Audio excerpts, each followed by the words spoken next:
Siya ang nag-iisang boxer na nanalo ng 12 major world titles sa 8 magkakaibang weight divisions. Ang kauna-unahang boxer sa history to win the lineal championship sa 5 magkakaibang weight divisions. Kauna-unahang boxer sa history to win major world titles sa 4 na original 8 weight divisions of boxing o tinatawag na glamour divisions. Kauna-unahang boxer to become a recognized 4-time welterweight champion matapos talunin si Keith Thurman to win the WA Super Welterweight title. Siya rin ang may hawak ng record of being the only boxer to hold world titles in 4 different decades, in the 1990s, 2000s, 2010s, and 2020s. Noong 2019, he became the oldest welterweight world champion in history sa edad na 40. Ilan pa sa mga parangal na naigawa sa kanya ay ang mga sumusunod. Fighter of the Decade for the 2000s ng Boxing Writers Association of America or BWAA, WBC, WBO, and HBO. 3-time Ring Magazine and BWAA Fighter of the Year. The Best Fighter ESPY Award. Noong 2016, he ranked second sa ESPN's list of top boxers pound for pound of the past 25 years. BoxRec ranks him as the 3rd greatest boxer pound for pound of all time. The greatest Asian boxer of all time. Ang boxing historian na si Bert Sugar ranked him as the greatest southpaw fighter of all time. Habang ang Spanish media outlet Marca placed him 16th on their greatest sportsmen of the 21st century list. Ang ating ipi-feature ngayon ay walang iba. One of the greatest boxer of all time, si Manny Pacquiao. Ang ating pag-uusapan ay walang iba kundi si Pambansang Kamao. Yes, Manny Pacquiao. Medyo nagkakagulo sa ating lipunan sa ngayon. Medyo questionable yung ating pangulo.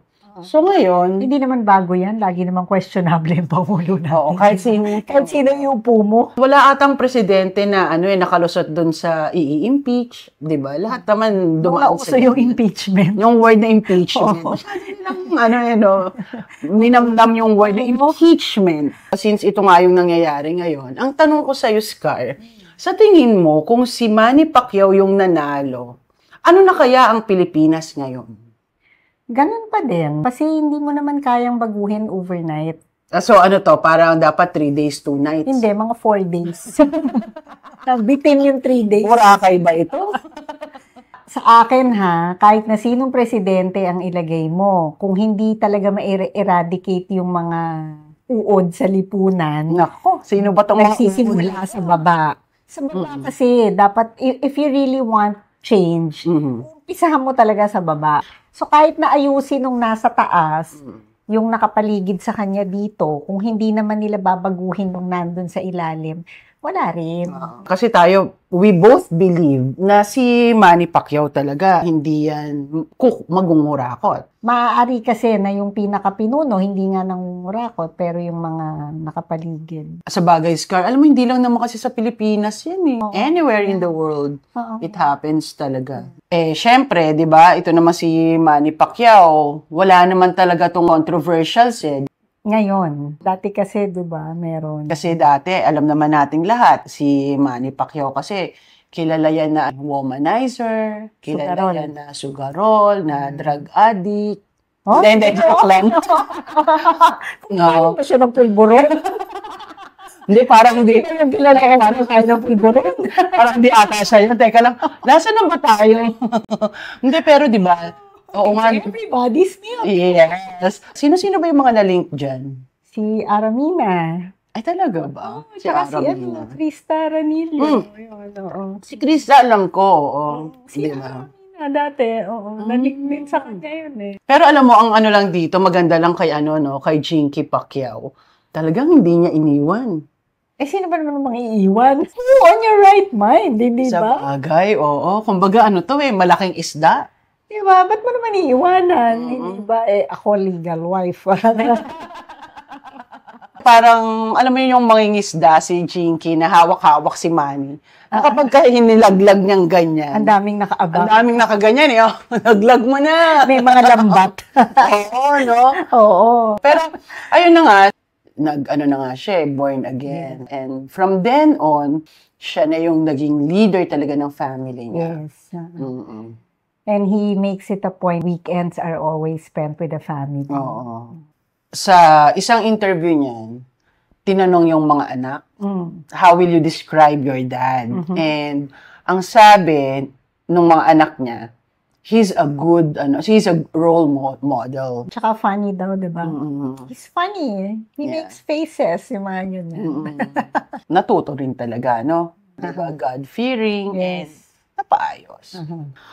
Yung mga controversies naman ng mga Pacquiao, nakatuon kay Jinky. Hindi naman talaga necessarily, Ngayon.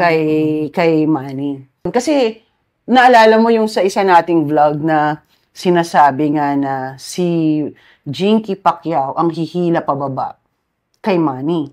Oo. Pero, let's not forget na hindi naman naging sila nung meron na si Manny.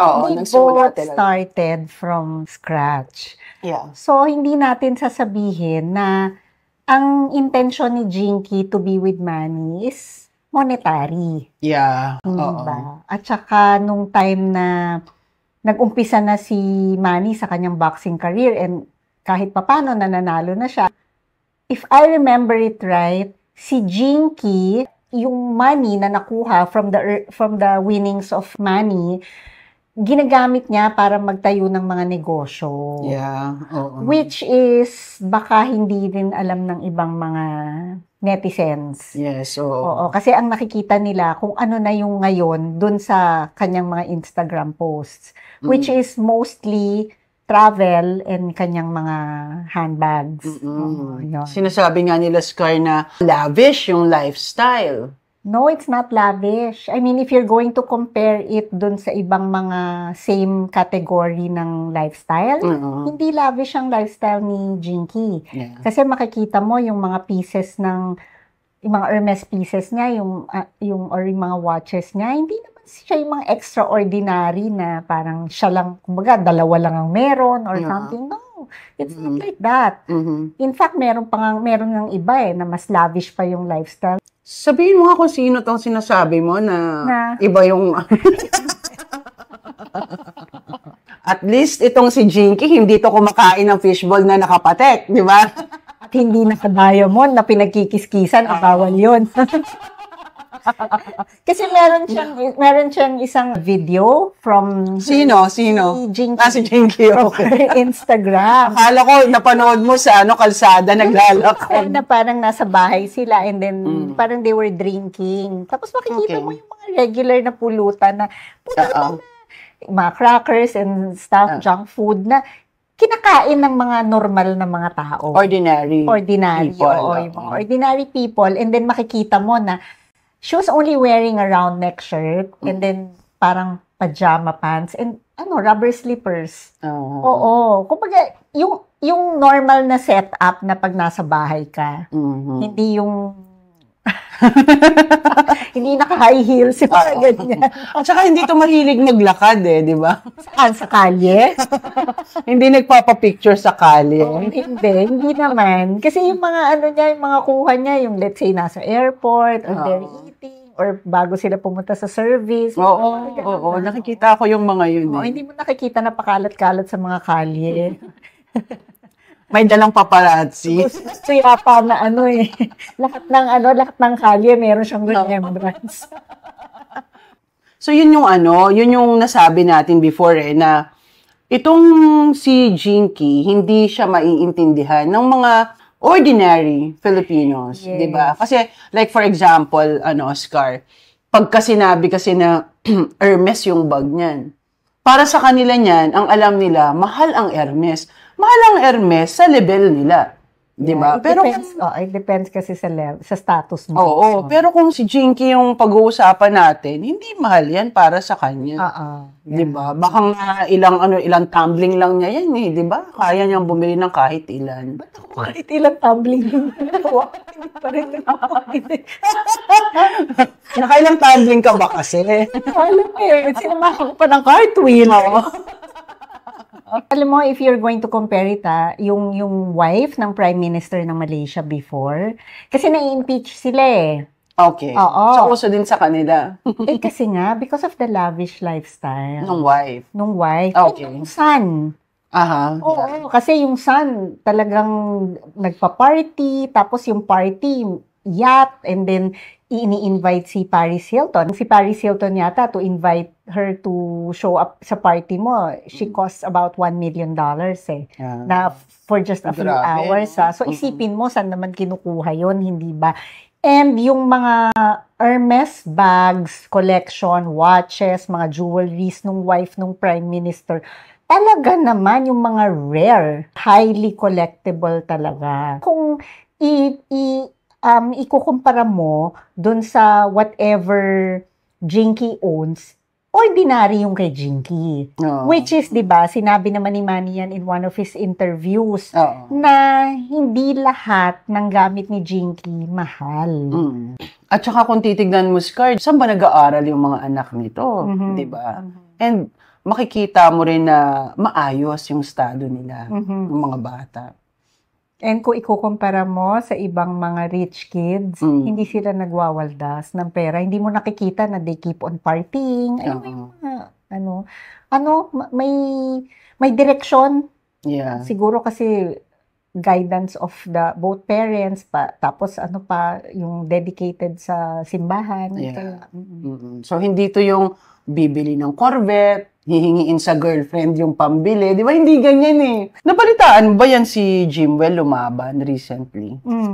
Sa boxing, no? Pero hindi siya pinalad. Pero yung interview ni Karen Davila kay Manny Pacquiao a few years ago, no, nung tinanong siya ni Karen, kasi nga, di ba, gustong pumasok sa larangan ng boxing ni Jimwell. Pero nung tinanong kasi si Manny, sabi niya kung siya daw talaga ang magdedesisyon, ayaw niya. Which is understandable kasi alam mo naman na sa field ng boxing, di ba, nakakatakot yan. Once that you step into the ring, alam mo na yung isang paa mo nasa hukay. Anything can happen. Isang maling suntok lang sa'yo, pwede ka maparalisado or worst, mamatay. Kaya lang, syempre, hindi mo naman din mapipigilan kung yun talaga yung gustong gawin ng bata. Kung titignan mo pa naman, gwapo pa naman to si, di ba? May itsura tong si Jimwell di ba? Mestizo? Oo. Hindi nga masyado kamukha yung mga kapatid niya, no? Which is, nasabi ni Karen Davila yun dun sa interview. Ay, oo nga. Sabi niya, sigurado ka ba na siya yung tatay mo? Oo, parang nga yun off yung question. Oo. Buti na lang, Manny took it lightly, di ba? Pero alam mo, pagka yung aanuhan mo siya yung matagal mong titignan, may rin naman. Kay Jinky talaga. Pero may pa rin siya na parang ang datingan Manny. Tignan mo yung shape ng mukha niya. Yes, diba? Kaya alam, mas distinctive lang talaga yung features ni Jinky sa kanya. Oo. Kasi yung ibang siblings, Manny hindi lang Manny, Mommy, Junicia. Diba? Talagang sa Pacquiao talaga So, medyo naiiba talaga. Yung pinagmulan din ni Manny. Life wasn't easy. He started at 7 years old.